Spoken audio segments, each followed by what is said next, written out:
Hello everybody. Figured I'd start a couple minutes early. Happy, what day is it? Happy Monday. Let's see. Yes, we have a new patient in the kitchen. That would be Victor. He is the latest victim. Poor guy. But they bounce back within a couple days and they don't even seem to care that any part of them is gone. I've even noticed an improvement in the behavior of Proxy and a little bit in Turby. They're just less, I don't want to say aggressive, like reactive or whatever. They're not posturing as much when they go up to other males. And now that Reese has gone home, a bunch of the boys that their hormones were all going crazy, and now they're all calming down from that, which is nice. Even the neutered boys were having little distraction times because of Reese being here. So I'm very happy that Reese gets to go home, or got to go home, and we don't have to deal with the boys thinking about her. Didn't know that came out February. Oh, that goes there. Sorry, I'm fixing Carlene's day of the week thing. Biggest excitement over the last week is that Miss Dale went to her forever home, which is amazing. She went with Stacy, who has Pixie. Pixie is retired, so she needed a new dog, and within the first couple days, Dale was already saving Stacy from falling, which is amazing. That's exactly what we make these dogs to do, so it's just rewarding seeing that in action. Us as trainers, we don't have physical disabilities that impair our walking or cause us to fall. So trying to mimic that while we're training, like, it doesn't do it justice. When we plan a fall, it's not like a person who falls like plans when they are going to. So it's just really cool that our fake doing things to get the dogs to learn how to do them in real life is actually working. I don't really know how to say that better. And just working with Stacy, being a past recipient is very different from working with new recipients, because they know, basically they know the drill. They know how things are going. They know what to expect. They don't get discouraged as easily as some others when they have a slow to warm up dog. And just for training, most of the training that we do when we're pairing the person to the dog is training the person how to use the dog. So it went faster with Stacy just because she knew what to do, and she's just such a model recipient. We don't have to explain, like, your family can't touch the dog for a while. She, like, right up front said, like, I've already talked to my kids. Like, they're sad that they won't be able to touch the dog, but they know that Dale's gonna help me. So that was great. She's also just an awesome person. So I already miss my Dale, but seeing the updates on social media is just awesome. And I love seeing that Pixie is getting along with Dale already. But it's not going to be long before our next one goes, and we are almost out of the adults. We only have Jasmine, Chip, Oz, Snow, and Toto left. So out of the adults. That's crazy and awesome and so rewarding.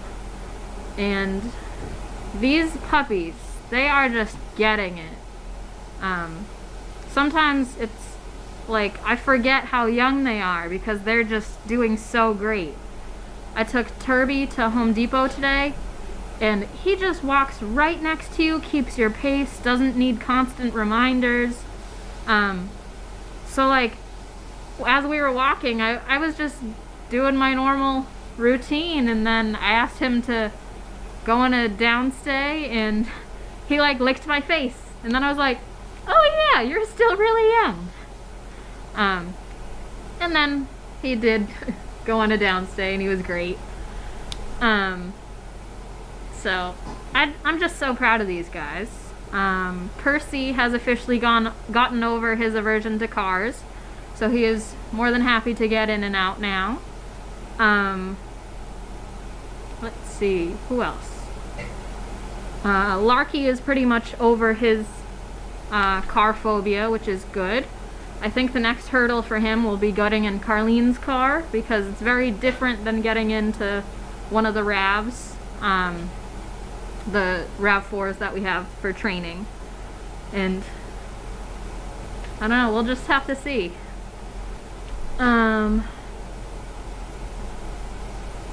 There are 5 adult dogs left, and then we have, minus Bianca, Capri, and Larky, who are going to be breeders, there are 12 6-month-olds, and then Bunny and Rosie. Who is that one that wears a vest?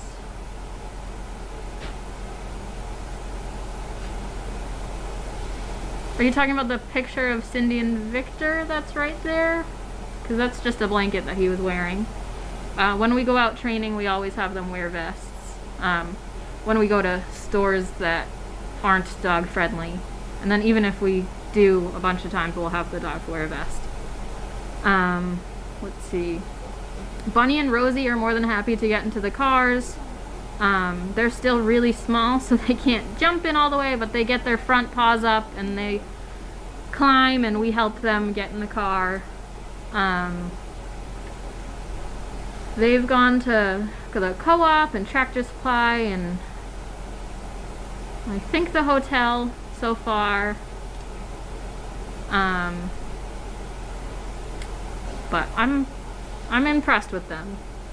They still need to learn how to go in a down position when we ask them to, so that's probably their next hurdle.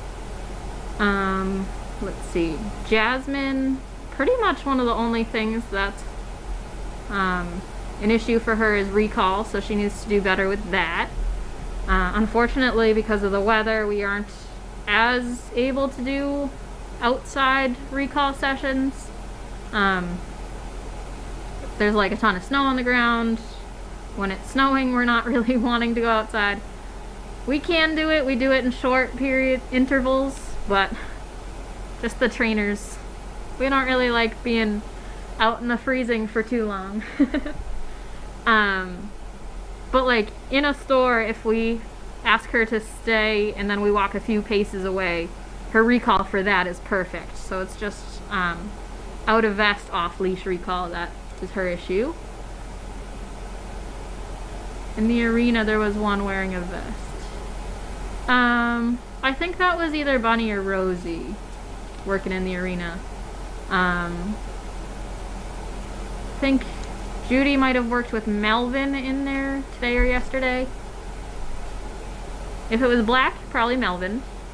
If it was one of our weird Harl looking ones, it's Bunny or Rosie. And then who else do we have? Chip. She likes to look behind her a lot when we're out and about. She is very nervous about who's around her. I wouldn't say nervous in a like terrified, scared way. It's just like she wants to know what's going on. So we're just trying to take her out more. We call it put more miles on the dogs. The more miles that they have, the more comfortable they are being out, and the better they get to be as service dogs. Bunny and Rosie are a ton smaller than these guys.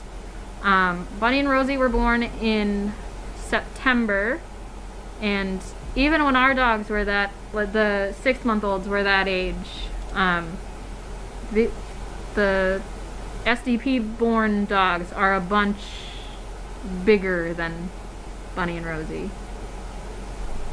So yeah, they're tiny. Let's see. I think John took Oz today or the other day and said that he was awesome. Oz sometimes has trouble with focusing on other dogs. So John said that Oz was great. Like, didn't even turn his head when a dog was like barking its head off at him. So that's awesome that he's getting over that. Yeah, if the dog in the arena was black wearing a vest, that was Melvin. Melvin got neutered last week, so he isn't really going on training runs off property yet.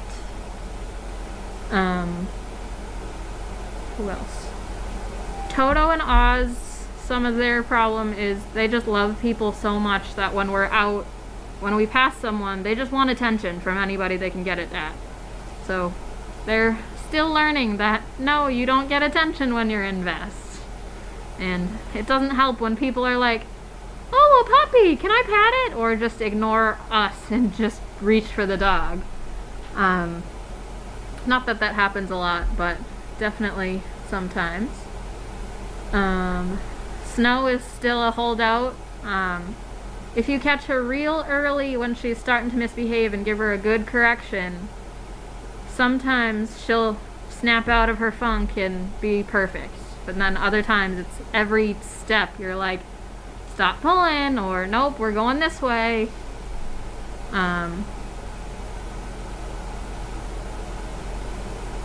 Let's see. Bunny and Rosie, yeah, they should be on Puppy Hill soon. They are getting more confident, so that's one of the things that held us off from letting them on Puppy Hill and flat fields. They didn't really want to come and see people because they were afraid, so they would go and hide. And we didn't want that on a big hill where it would be hard to catch them if they wouldn't come back in. So yes, they will be on Puppy Hill to strengthen their legs soon. My fur babies are great. Nova has this big growth on her toe, which is gross. We had it biopsied a while ago and it was benign, so we didn't have it taken off because they quoted us like $1,400 or something, which we have, but the growth on her toe ended up shrinking, so we were like, okay, then we won't do it. And then it grew, so her surgery is going to be in March. It doesn't seem to bother her in a pain way, it's just a little uncomfortable for her. So, the things we do for our dogs. But she's just gotten blood everywhere, which is not fun. And then on the snow it kind of looks like a massacre. Melvin is not Larky's brother. Melvin is a random who is the son of May and Gromit. And then Larky is one of Sizzle's. They're called the Sizzlers. And their dad is Tigger. So they are related somehow. They are cousins. But not brothers. We always call them brothers though because they were born so close together. The next victim to be neutered is going to be Keiko next week. So we're just doing all of them. We cannot wait until all of the surgeries are done, because that interrupts their training. Not by much, but still. Let's see, what else do I have?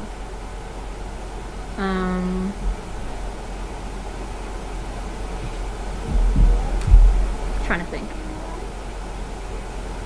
I'll just talk about my favorites. Keiko is one of my favorites. Besides the whole he didn't want to get into a car for a while thing, he's really well behaved. When I took him out yesterday, we went to the hotel, and usually it's pretty empty, but because that's one of the vaccine spots, there's a lot more people in it now.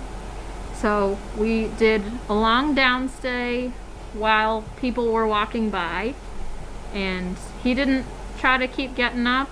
He ended up relaxing, and I was so proud of him.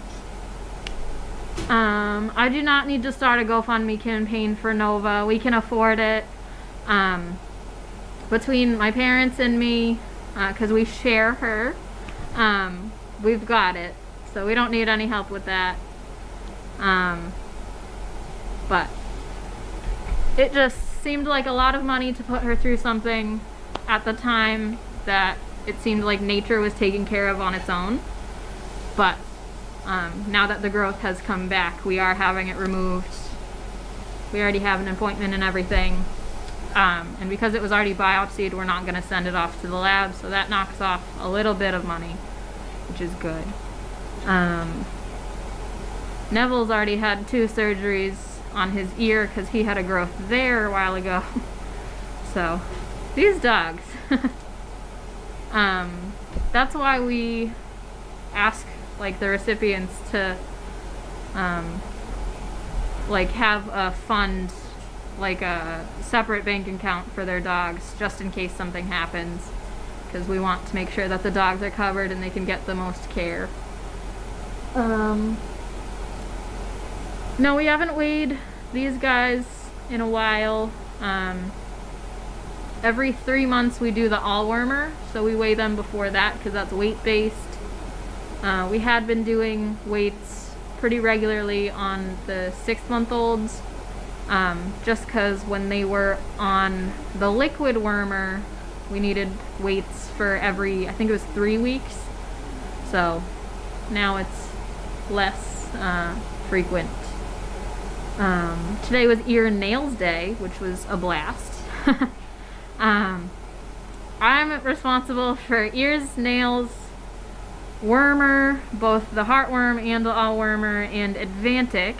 So luckily, mostly those don't coincide on the same day. So today was ear and nails day. Usually I have help. Today I was offered help, but I did it pretty much on my own, and some dogs are easier than others. For the adults, I can usually ask them to go in a downstay and they'll stay still even though they don't like me clipping their nails. With the 6-month-olds, they know what I'm doing. I can usually corner them and make sure that they stay still. I can get them done. Bunny and Rosie are in another story. They don't know what I'm doing. I've only cut their nails like one other time, and they just are not happy. So I got maybe half of their nails done each, and I will just save the rest for another day because I don't want to make it into a bad experience where they'll always fight me. So it happens.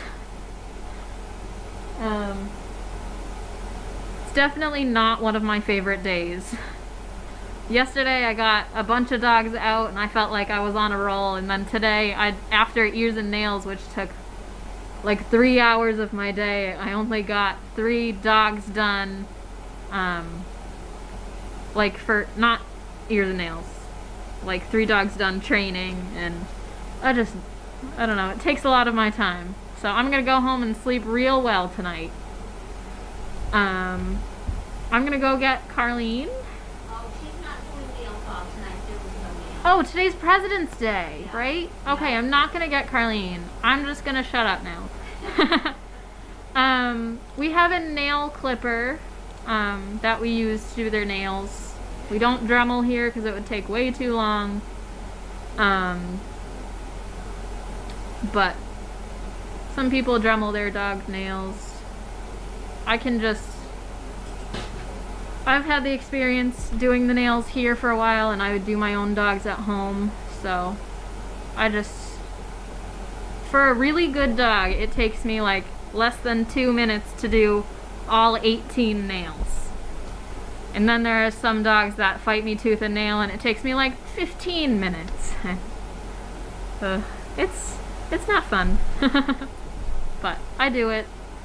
My dog Neville hates getting his nails done. He's absolutely terrible. But he will let me paint his nails without any problem. So right now, Neville's nails are purple. I don't really have a picture right now, but I've done his nails a bunch. Oh my goodness, that's the cutest little Nova picture. Thank you. Yep. White Santa beard on chest. White slippers on front paws. Yep. Yeah. She still kind of looks like that, but not as babyish. What kind of situation did Rosie and Bunny come from? They were from some breeder who does 1 litter a year or something. And they were purchased by someone's relative for these people, and then they didn't want puppies, so they donated them to us.